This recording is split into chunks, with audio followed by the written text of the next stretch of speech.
کیا کوئی کسی کو بھیج سکتا ہے کہ فلاں جج سے کہو کہ یہ کام کرے؟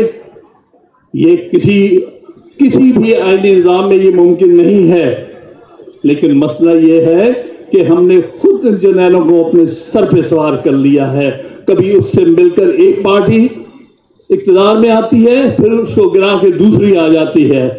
جس رات یہ پتا چلا کہ جی ہاں کوئی نیا آ رہا ہے تو ہم بیٹھے رہے کہ وہ ہے کس کے پاس جس کے لیے رات کو بٹھایا ہوا ہے.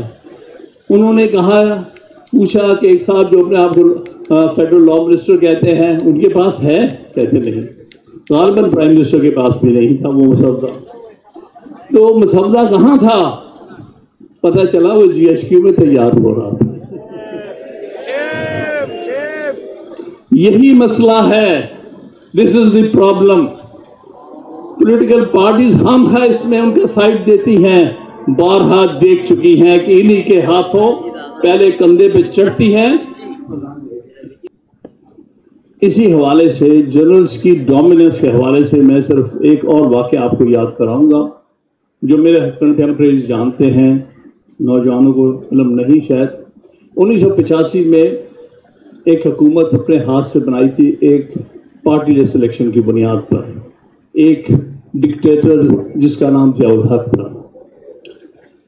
اس موقع پر جس پر ضیاء الحق تھا اور محمد خان جنیجو صاحب جن کو وزیر اعظم بنایا جا رہا تھا، ضیاء الحق نے کہا اپنی انگلی کے اشارے سے ایک دفعہ باہر کو انگلی، پہلے اس نے اپنی طرف انگلی کی، انڈیکس انگلی جسے کہتے ہیں، ہم کچھ لے نہیں رہے.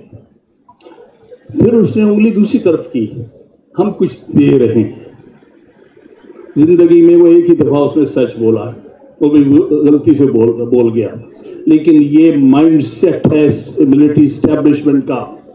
وہ کیا کہہ رہا تھا؟ دیکھو ملکی وسائل بھی ہمارے ہیں، ملک کی اقتدار بھی ہمارا ہے، ملک کا دفاع بھی ہمارا ہے، ملک کا آئین بھی ہمارے تحت ہے. کیونکہ ضیاء الحق کہا کرتا تھا یہ کیا چیز ہے آئین؟ یہ 24 صفحے کا کاغذ ہے، اگر آپ کو یاد ہوگا میں جب چاہوں پھاڑ کے پھینک سکتا ہوں. یہ مائنڈ سیٹ ہے ہر جنرل کا، کوئی بھی ہو جو آتا ہے وہ سمجھتا ہے وہ اس ملک کا اور اس کے ساتھ ملٹری اسٹیبلشمنٹ اس کی مالک بن چکی ہے. اس لیے اس نے کہا کہ اقتدار تو سارا ہمارا ہے، محمد خان جنیجو کچھ تمہیں اس میں سے دے رہے ہیں. اس کا مطلب جب چاہیں واپس لے لیں گے. جب تک آپ ان کو واپس اپنے جگہوں پر بیرکوں پر نہیں بھیجیں گے، یہ مذاق اس ملک کے ساتھ ہوتا رہے گا. کبھی ایک سیاسی جماعت استعمال ہوگی، کبھی دوسری سیاسی جماعت استعمال ہوگی. ان کو سمجھ نہیں آ رہا کہ بھئی ایسے تم اس کے استعمال میں آ رہے ہو، کل کو تم ہی اٹھا کے باہر پھینکیں گے، پھر تمہیں سمجھ میں آئے گا کہ ہم اس کے ہاتھوں کھیل گئے ہیں.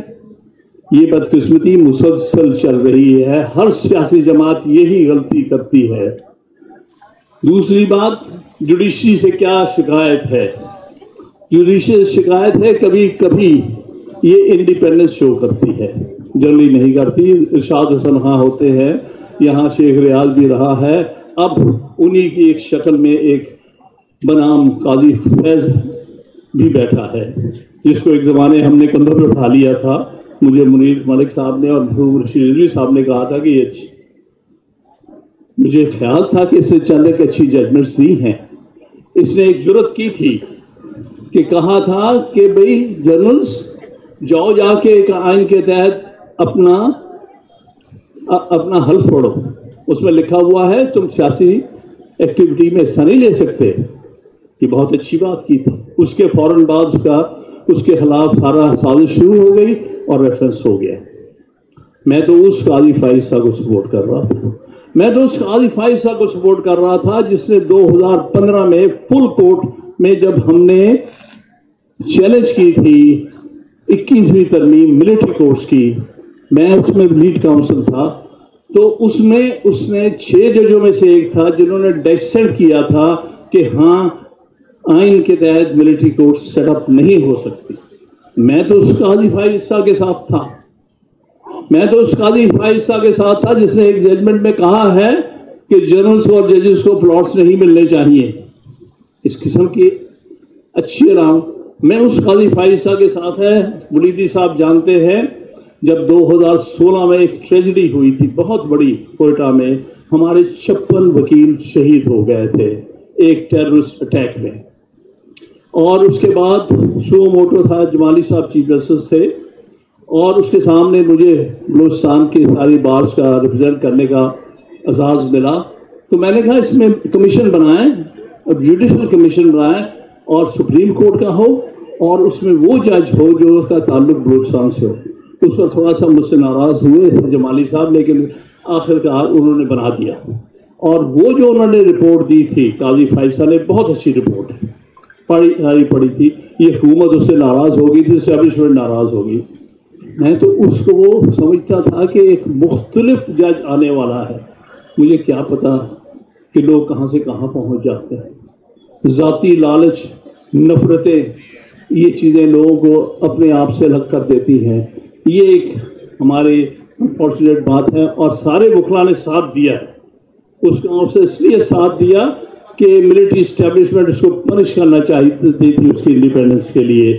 لیکن افسوس کی بات ہے آج ان کا وہ سب سے بڑا اعلیٰ کار بن کے رہ گیا ہے, سب سے بڑا سہولت کار بنا ہوا ہے.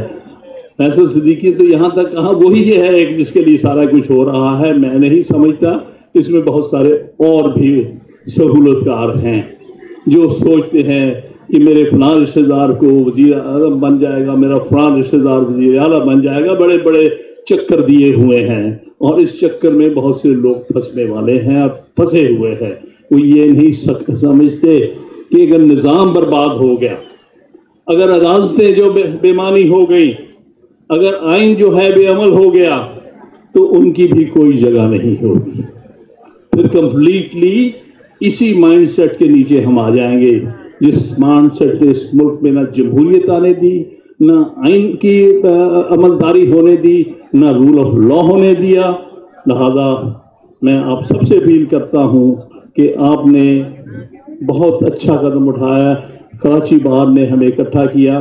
میں عرض کرتا چاہوں کہ غالباً 16 سپٹمبر کی بات تھی جب یہ بات سامنے آئی, تو میں نے سپریم کورٹ میں ایڈریس کرتے ہوئے میڈیا کو یہ کہا تھا کہ ہم کسی شکل میں فیڈرل کانسٹیٹیوشنل کورٹ نہیں بننے دیں گے, کیونکہ ہمارے لیے یہی supreme court court of federation ہے, یہی supreme court highest constitutional court ہے.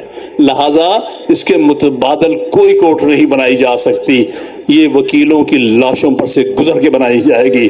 یہ نہیں بننے دیں گے, نہیں چلنے دیں گے. بھول جاؤ کہ تم چند چمچے اور ٹاؤٹ وہاں بٹھا کے اپنی مرضی کے فیصلے لو. یہ ایک بہت لمبی جنگ ہے. ایک بات اور میں کرتا چلوں, جب میں نے اس وقت یہ بات کہی تھی تو مجھے نہیں پتا تھا کہ ایک ماہ کے اندر معاملات کہاں سے کہاں پہنچ جائیں گے. کئیوں نے کہا تم کس منہ پہ کہتے ہو کہ تحریک چلے گی. میں نے کہا میں نہیں کہتا, میں وکلا کو سمجھتا ہوں. وہ کبھی اس